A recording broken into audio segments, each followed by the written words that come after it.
and welcome to the program and another of our Business Builders Bootcamp specials, today focusing on building a terrific brand. Doesn't matter how big or small you are or what industry you're in, building a good brand is good for business. You see, in tough times, customers can't afford to make mistakes. That's why they stick with trusted relationships and trusted brands, and it's why you have to constantly keep working on your brand to make it better. We're pretty lucky here at Business Builders because our entrepreneur at large is Tim Pethick. He founded the Nudie Fruit Juice business, a terrific organisation and a magnificent brand that successfully took on the big international boys of the fruit juice market. We sent him along to visit Gina and Jason Harker to talk about building a brand for their Soap to Go business. Tim, you created the Nudie juice, which there, as you said, there's 1,000 juice on the market. It wasn't a different product, but you have turned it into one of the #1 products. How can we go about getting our brand, Soap to Go, to come into people's mind? There is a common misconception that brands are about brand names. And actually big businesses spend a lot of time focused on this issue. And there's no doubt that a brand name is very important to a brand, but it's only one part of a brand. Building a successful brand, which actually all small businesses can do if they think about it in the right way, is about creating an entire experience. So the first thing to understand about building a brand is understanding what the brand stands for. Now, you need to think about what is the brand promise behind Soap to Go. Is it just convenience? Well, that's not a very strong platform to stand on because someone else can leap into the market and say, we're about convenience. Now, in Nudie's case, it was all about fun. It was about delivering this notion of fun. And so it was sweeping people up in far more than a juice. It was an emotional experience. And my view is that the most powerful places to play in terms of building brands are about emotions. And so you need to think about what is the emotional tug that you can create behind a brand? What is the emotional brand promise that you can create behind Soap to Go? Is it that you'll always feel clean and happy because you're clean? Is it, you know, there's got to be some emotional experience. Having decided what it is, then you need to reflect it in everything you do. So it needs to be reflected in the packaging. And I guess, once again, that is part of my concern here. You don't own the proprietary rights to the product. There are other people who could launch similar products, and in fact there are promotional companies in Australia who provide similar sorts of products currently. So if I were to launch a product tomorrow, the same sort of product, exactly the same sort of product in similar packaging, what would stop me from stealing market share from you? What could potentially prevent me is if there was a powerful brand pull. Now, how could you go about doing that? Something very distinctly Soap to Go. Maybe it's every Soap to Go pack has a poem or a witty story or something that has a tone of voice to it that is uniquely yours. It could be a watermark on the Soap to Go soap sheets, for example, that's not on anything else, so it's like a hallmark of quality from Soap to Go. It could be different packaging or different coloured packs or different decorated packs for different events or occasions. So you might have a premium pack which goes in your handbag if you're out to a black tie function, for example. There might be a camouflage pack that you take on a camping trip with you. Mm-hmm. So elements that are uniquely, distinctly Soap to Go, so that people can look at it and go, that's a Soap to Go. That's such great advice from Tim, isn't it? He basically nailed the essence behind building a powerful brand. After the break, we meet a fashion icon as she explains how she built her brand.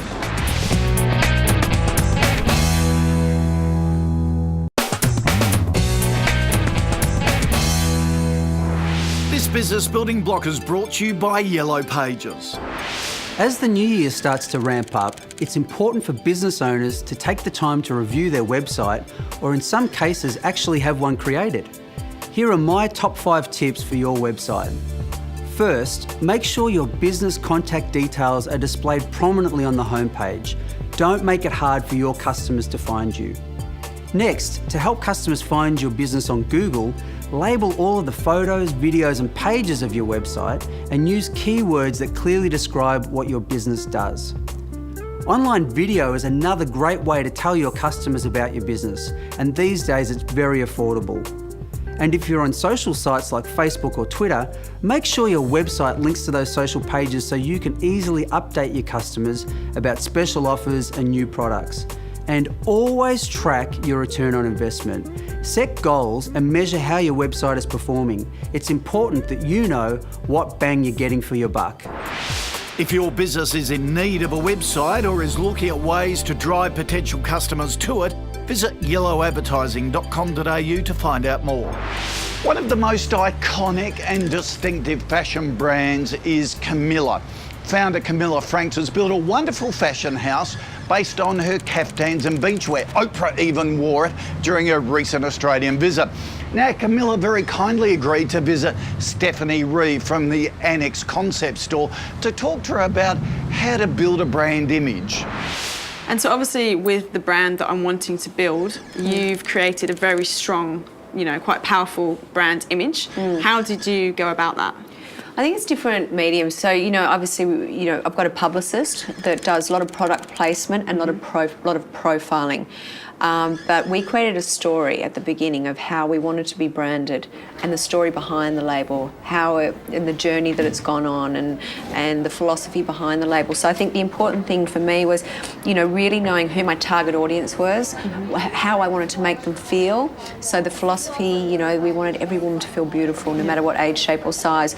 We wanted the store's philosophy that, welcome to the beach house, they're welcome into my store. So I think, and then also the whole idea, I think, journos really loved the whole idea that, the label began very differently to other labels. It began from my theatre training. I used to design costumes for my characters, and I always used to get stereotyped, whether it be the gypsy or the artist, and it was always very bohemian kind of clothes. So they had a story to write about. Give them a story to write about, because you've got to imagine journos get so much information thrown to them daily from different designers, and this is just another designer, this is another designer. Give them a hook.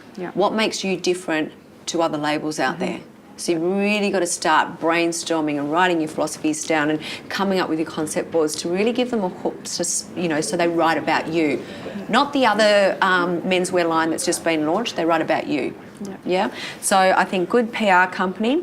The other thing that we do is to get our brand out there nationally, because you can't just sit there and expect the PR company to do everything. They're not, miracle workers. They only can do as much as they can do. We're very events driven. So we will look at our full-year calendar. We'll create a marketing calendar, January through to December, and we'll look at what events we want to be involved with throughout the year. So we might go, okay, well, Sydney Fashion Week we want to be involved with. That's a great branding mechanism because you get to do whatever you want on stage. Sydney Fashion Festival is another great one, for your consumers out there. So some are industry-based and some are consumer-based. It's important to mix the two. Fashion Week is for all your wholesaling clients and for all the media and celebrities and all of that. Sydney Fashion Festival is for consumers. So the people that are going to walk into your store and buy the product. So it's important to concentrate on the two. Then you've also got other events, whether it be charity events. There's so many events that are happening. We're aligned with a lot of people, Sony, Tempest 2, all of that. We will do events with them nationally. All hotels are another great one. So just doing a whole lot of events nationally will create brand awareness. And that's when you get up on the mic, tell people what your story is, why you started the label, what makes you different. And it's word of mouth. It's a domino effect. Now, the other medium is television, and if you've got a hook that makes you different, or if you've got a celebrity that's just worn your garment, television love that. So jumping on doing, some of the morning shows or the news, or and a publicist will help you do that.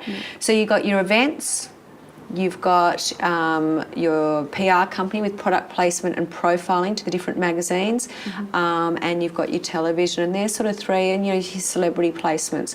So that's how we get the branding out there. And I think, people love to buy into a personality, and obviously my label's called Camilla, so they buy into me at the end of the day, so they want to get to know about me. So, get them to want to know about you. What makes you interesting? Yeah. You know, not only what makes your designs interesting, what makes you interesting? Tell us about your story. So, and I think that'd be really nice for, you know, whether it be a Harper's or a Vogue, you know, story, editorial, Yeah. you know, getting to know the people behind Annex. The brand, yeah. Coming up on Business Builders, how telling your personal story adds to your brand.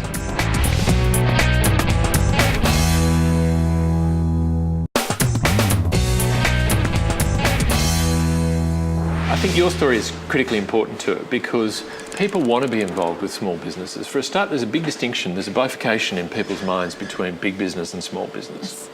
People want to support small businesses and people want to be involved in small businesses. And people love to find those personal connections in business. So you are part of the brand. And people who want to engage with small businesses, there's many people out there who are probably exactly like you, who are sitting in a corporate environment saying, you know what, I'd love to do something else, I'd love to do something more entrepreneurial, but don't have the courage, if you like, to take that step. And so when they see someone who has, that inspires them and automatically draws them into engagement with the brand. And so they start to feel a very personal sense of involvement because you're reflecting things that they'd like to do in their own lives. So your story is an incredibly important part of the story, as are all the other elements of storytelling. And marketing and brand building for a business like this is about finding every element that you can to build on the story. Because small businesses don't have huge advertising budgets. I would argue that personally that advertising is not that effective. Traditional advertising is not that effective for building small business brands. So that's why you don't need a marketing degree or some sort of marketing science background to get into the art of marketing, because it's storytelling and human beings are well equipped to tell stories quite naturally. So you have a differentiated product in your cake offering, and that's fine, that's a starting point. But marketing and brand building is a bit like layering. You know, you need to build on each additional layer, and the first layer beyond that is making sure that every customer touch point, and the website is one customer touch point, any social marketing activity you do is another customer touch point, but perhaps the most important customer touch point in your business is the people behind the counter. And how you train them and how they understand the story is critically important. And I think it's important to understand that when you build storytelling and building a brand, it's not just stories for your consumers, it's stories for your staff as well, so that they have a consistent approach, regardless of which store that they're in. And if you think about it, there's many brands that do that very well. If you think about Virgin, for example, a flight attendant on a Virgin Atlantic flight is about the same as a flight attendant on a Virgin Blue flight. They've got the same sort of attitude because it's the same sort of organisational culture and they understand what the brand stands for. So right staff, critically important in terms of building the brand. Tim Pethick there with Ghazale Liari from Gourmet's Cupcakes. He's right, isn't he? You are your business's brand, and your personal story on how you built the business should form the foundation of that brand. We also sent Tim along to visit the boys from Lynn Golf, the online golfing products company. It's a new business, and the boys were worried about how to build customer trust in their brand. One of the things of running a company online is that you want to try and get the customer on the spot, get that conversion from the click off your advertising. Without those elements of trust and without those things that we currently have, I fear that a customer will come to our site, see us as a nice shiny brand, but then maybe disengaged because they don't have the immediacy of that information for the new customer. For a word of mouth customer, of course, it will be a different story. How do we challenge, how do we address that challenge? I think it's not necessarily a well-founded concern. Okay. And I think people who are prepared to shop online have already passed that point in many respects. They expect that if they go through Google or if they've found you through an online source, and don't forget that part of the power of the web is, particularly if you've got an effective SEO, SEM program, is that you're trading off the trust that Google has, right, or that any other by being ranked up there anyways. Yeah, that's right. Yeah. But you can send those same messages without necessarily articulating them. Okay. So the quality of your website, we've all done it. You can go to a poor quality website, you can go to a good quality website. You know the difference between the two, and the moment you see a poor quality website, you start to think, oh, do I really? Do I really want to spend with them? A good quality website sends a message that this is a good quality company to work with. So you don't necessarily need to articulate all of those messages in a written form. You can do it visually. You can do it from a design point of view. And I think that's incredibly important in terms of your presence and personality on the web. But it is also about your personality. You know, once you start to inject personality, if you've got all the personality cues right, then people start to know that they trust that personality. The Lynn boys really did build a great business and a great brand. They recently sold it to a bricks and mortar competitor and did very nicely, thank you very much. We're back with more Business Builders in just a moment.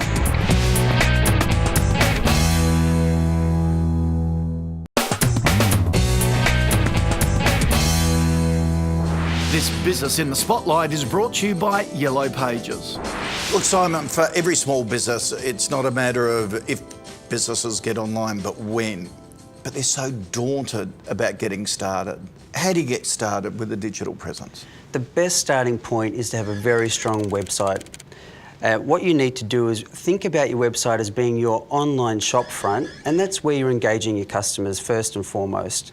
You need to make sure that they can come online, easily find contact details about your business, quickly see what sort of products and services you offer, and you need to make it really easy for them to take the next step of making a purchase or coming into your store. But that's daunting for a lot of business owners who've never been in this space before. They say it's going to be expensive and it's going to be complicated to do. We offer a service called SiteSmart, and there's a number of those type of services where you can get online within 2 or 3 minutes. You can set up a professional website using templates and preset images and content. It's a very simple thing to do. Okay, but then how do you get it noticed? How do you get customers coming to your website? Because there's a whole new world of jargons of SEOs and SM this and whatever. Yeah. SEO stands for Search Engine Optimization, which is a real mouthful, but basically what it's talking about is using very good quality content on your website, like photos, videos and text, that will help a potential customer find your business when they're doing a search on Google. So that's what SEO is all about. SEM stands for Search Engine Marketing, and that's all about buying advertising on major search engines like Google or Yahoo or Bing. Right. Yeah. Both SEO and SEM can drive significant volumes of traffic to your website, so it's crucial that you get expert advice on how to set yourself up for success. All right. Where do you go for that, though? Well, Census has a business called Click Manager, which provides SEM services for local business, and we have a range of products which are set up to do that. So Click Manager is a very good place to start. All right, they sound like a couple of really easy avenues to get. What else can you adopt? One of the great trends that's being used by local business is a quote for service site. We own a business called Quotify, and what it actually does is it allows a consumer to actually put in the details of the type of service that they're looking for in their local area. Then it matches it to a local service provider who'll give you an immediate quote. Now, what about extending that into social media? That's about the website, but Twitter and Facebook, how powerful are they becoming as a reinforcement, if you like? Yeah, social media sites have had a massive impact on local marketing. Facebook is the biggest one, obviously. Twitter has a great impact. Even new sites like Yelp are really influencing what people do with their purchase decisions. I think the best piece of advice around social sites is that you have to be prepared to make a regular investment of time and effort to keep your pages fresh, to keep the content relevant. It's free and it's easy to set up Facebook and Twitter, but maintaining it and keeping it fresh is really crucial. And is it important to make sure your presence is not only strong on a PC, but the other devices that are coming, the mobile devices, the smartphones, the tablets? It's where more and more people are conducting their searches. So you need to make sure that your website works well, looks well on a mobile device. And that's just keeping it simple, isn't it? Yeah, keep it simple. So for example, you don't want to have a lot of flash features on your website that don't work well on an iPhone or an iPad. Right. And I suppose a lot of small business owners would be saying, how do I build a personal connection and trust with a customer I never actually meet, but that's a way of doing it. Yeah, exactly. Make sure you profile your business in a range of ways, on ratings and reviews, using great videos. But one really good tip is to get strong customer testimonials. If you can just get in touch with one of your satisfied customers, ask them if you can use a bit of information about their good experience, that provides you with a money can't buy endorsement that really encourages potential customers to give your business a try. Great tips. Simon, good to see you. Thank you for that. Thank you. Visit yellowadvertising.com.au to find out more. I hope you've enjoyed all our tips on building a great business brand. If you want any more news and information, go to the website, kochiesbusinessbuilders.com.au. The website's updated every day with new tips and the latest small business news. And why don't you follow us on Facebook and Twitter? Join our community.